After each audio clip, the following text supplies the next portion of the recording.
Hello বন্ধুরা, good afternoon. আজকে দুপুরের মেনুতে দেখো, এই হচ্ছে ভাত, এই যে গরম গরম ভাত জাস্ট নামানো হয়েছে ভাত। এ হচ্ছে ডাল, মূলা দিয়ে টমেটো দিয়ে ডাল করেছি, ধনেপাতা দিয়ে, কাঁচা লঙ্কা চিড়ে দিয়েছি, পাঁচফোড়ন তেজপাতা, শুকনো লঙ্কা সব, হলুদ নুন, সামান্য জিরের গুঁড়ো। আর এটা হচ্ছে মাছ সিম দিয়ে করেছি দেখো। এটাতে কাঁচা লঙ্কার পেঁয়াজ বাটা দিয়ে, পেঁয়াজের সম্বার দিয়ে বসিয়ে দিয়েছি, হলুদ নুন সামান্য লঙ্কার করে দিয়ে মশলাটা কষিয়ে জল দিয়ে দিয়েছি। মাছটা সিমটা আগে ভেজে রেখেছিলাম, যখন ঝোলটা ফুটে উঠেছে মাছ আর সিম দিয়ে অল্প একটু মাখা মাখা হওয়ার পরে ধনেপাতা দিয়ে নামিয়ে নিয়েছি। আর এটা হচ্ছে পেঁয়াজ কলি ভাজা, বেগুন দিয়ে করেছি, কালো জিরে, শুকনো লঙ্কা সম্বার, হলুদ নুন।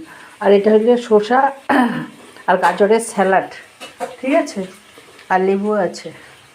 আর এটা হচ্ছে তোমার চিকেন, এই হচ্ছে চিকেন কষা, এখনও হয়ে গেছে মোটামুটি, ধনে গরম মশলা টশলা সব দেওয়া হয়ে গেছে।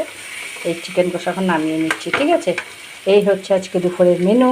আমার এই ছোট্ট ভিডিওটা যদি তোমাদের একটুকু ভালো লেগে থাকে, প্লিজ চ্যানেলটাকে ফলো করে দিও, একটা লাইক দিও, একটু কমেন্ট করো। যারা ইউটিউব থেকে দেখছো চ্যানেলটাকে সাবস্ক্রাইব করে দিও। টাটা।